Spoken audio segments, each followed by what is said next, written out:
Well, life estate remainder arrangements are a common estate planning technique for many farmers and ranchers. But what about income tax basis?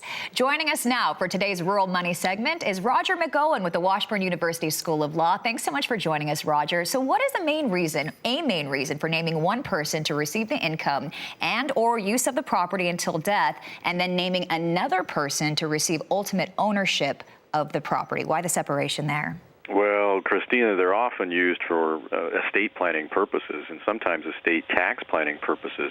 And in that instance, the intent of the person that creates the life estate remainder arrangement is to effectively use that life estate exemption of both the husband and wife for federal estate tax purposes. Now, most farmers and ranchers won't be subject to the federal estate tax. So there are other planning reasons to use the life estate remainder arrangement. I might want to benefit my surviving spouse for his or her life and then leave the property to my children or to our children at the death of the last of us to die. So it's a very popular technique in farming and ranching circles.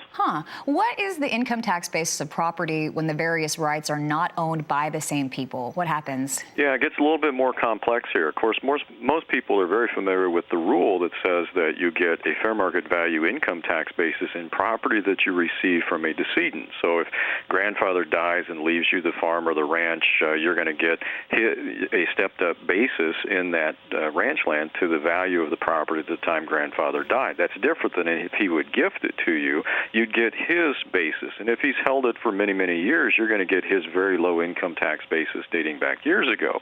That's the general rule when we receive property that's held outright by an individual. But the rules change a bit when it comes in pieces, such as life estate remainder arrangement.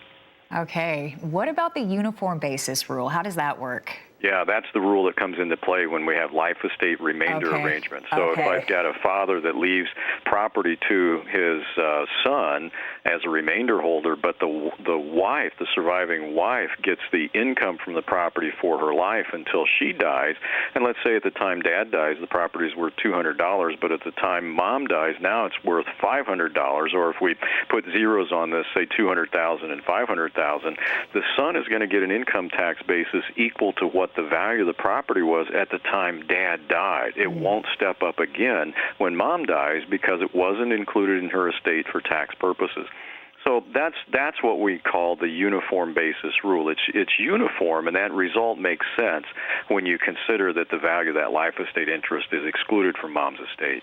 Yeah, it's interesting because there could be a good amount of separation as well between the death of a father and then the death of a mother for children. So that's really interesting. Thank you so much, as always. Roger McEowen with the Washburn University School of Law. Always appreciate your helpful insight. You can learn more at washburnlaw.edu/Walter for more information.